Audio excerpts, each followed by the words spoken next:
Vamos estar presentes o Elias Jabbour, que é provavelmente o maior especialista em China no Brasil, comentou a situação da Venezuela e falou do presidente Lula. Vamos lá. Estão fazendo na Venezuela, inclusive sequestrando o presidente da República, né, da Venezuela, no caso da Venezuela, não é novidade na história dos Estados Unidos. O Noriega aconteceu mesmo em 89, né? E também tem um caso em que os Estados Unidos, apesar de ser em território iraquiano, fez uma caçada ao presidente do Iraque, Saddam Hussein. Então, eu não vejo nenhuma grande novidade histórica acontecendo. Aliás, a novidade histórica é rasgar qualquer véu de hipocrisia em torno de democracia, de direitos humanos, etc, etc. Não tem mais isso, né? Não tem mais esse discurso para celebrar essas intervenções que sempre aconteceram ao longo da história. O que acontece agora é o fim da hipocrisia mesmo, né?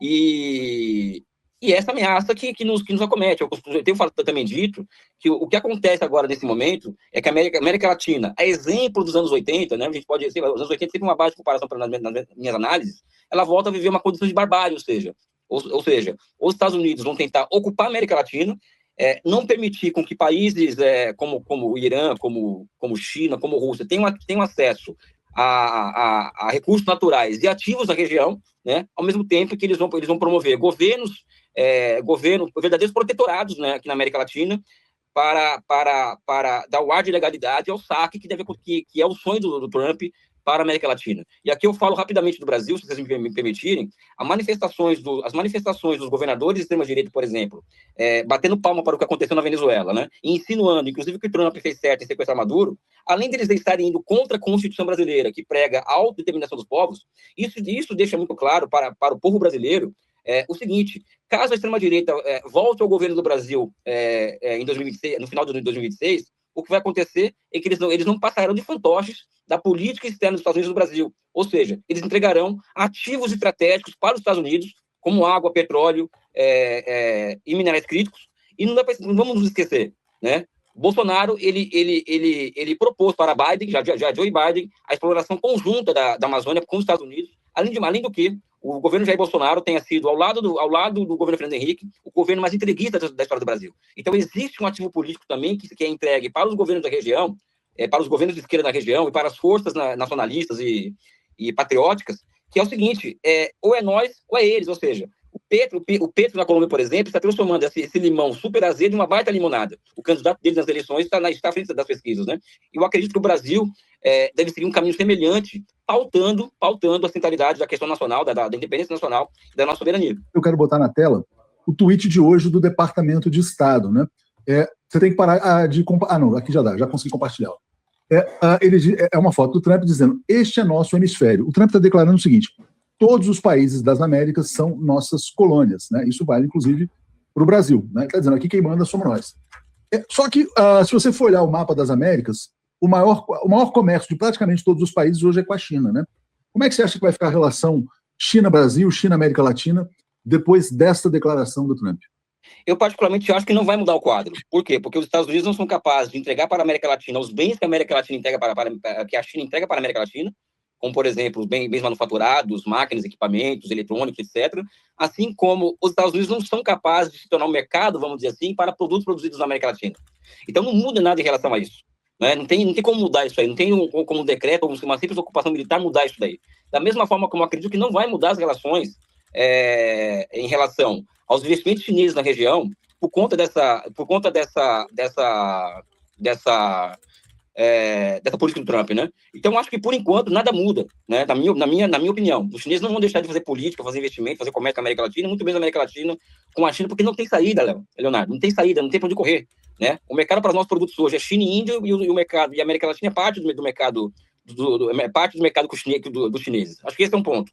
O segundo ponto é se a China pode liderar o mundo antes dos Estados Unidos. A China não se propõe a isso, né? É bom que se diga que a Venezuela, por exemplo, apesar da China ter negócios bilionários com a Venezuela corresponde somente a 4% do petróleo que a China importa do mundo. Então, a Venezuela não tem tanta importância para a China quanto o Irã, por exemplo, né? Então, a China pode se dar o luxo de abrir mão do mercado venezuelano de petróleo e para bens de consumo chineses. Ou seja, esse é um ponto fundamental, né? Agora, a China não vai se Ela vai elevar a tendência é a elevação do tom da China na ONU, por exemplo, e aqui vem um outro ponto que eu acho interessante. A China tinha um tom até o sequestro de Maduro, ou seja, a China condenou o sequestro de Maduro, achou aquilo uma barbaridade, chocada, mas a China está elevando o tom na medida em que ela percebe que os americanos não derrubaram o regime, ou seja, eu volto à minha tese inicial, né? O regime change, o ciclo do regime change não foi concluído na Venezuela. E os chineses estão percebendo isso e estão elevando o tom em relação aos Estados Unidos em todos os organismos internacionais. Eu acho que vai ser por aí a resistência por enquanto, né? Você falou assim, está na hora de colocar a questão nacional como uma questão central. A gente tem uma classe dominante que é muito entreguista, né? Um problema nacional. Se a gente olha para essa extrema-direita, a própria direita, a centro-direita, ela é vergonhosa. Muitos líderes aí defendendo a agressão à América do Sul. Então isso coloca o presidente Lula numa situação delicada. Ele está se equilibrando, né? Você já defendeu aqui em outras entrevistas que o Brasil aderisse à Rota da Seda, etc. e tal. Agora, é um contexto em que os Estados Unidos estão mostrando força. Como é que você acha que o governo brasileiro deve atravessar esse período tão turbulento até as eleições? Eu acho que, primeiro, que as posições do governo brasileiro em relação à Venezuela foram ótimas até agora, né? Então, acho que é bom registrar isso. O governo brasileiro reiterou a violação do direito internacional. Enfim, o Lula fez uma postagem muito boa, né? E os documentos oficiais também seguem essa tônica. Então, o Brasil se posicionou muito bem. O que eu acredito, Leonardo, é que as opções para o Brasil estão cada vez... O Brasil tem cada vez menos opções diante do atual quadro, né? O mundo não é mais como uma semana atrás, né? Tudo mudou depois desse ataque à Venezuela e desse sequestro de Maduro. Então, o mundo é outro hoje.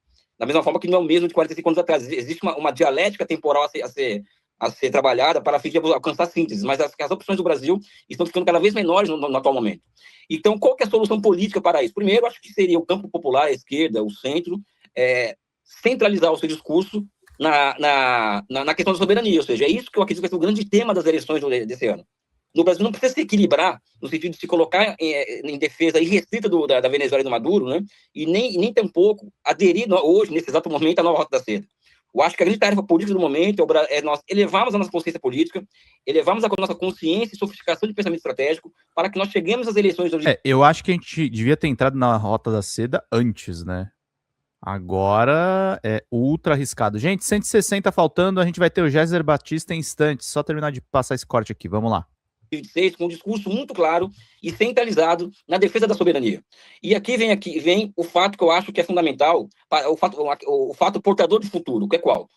Não tem mais não tem mais saída para o Brasil. Nós precisamos passar por um processo de reindustrialização.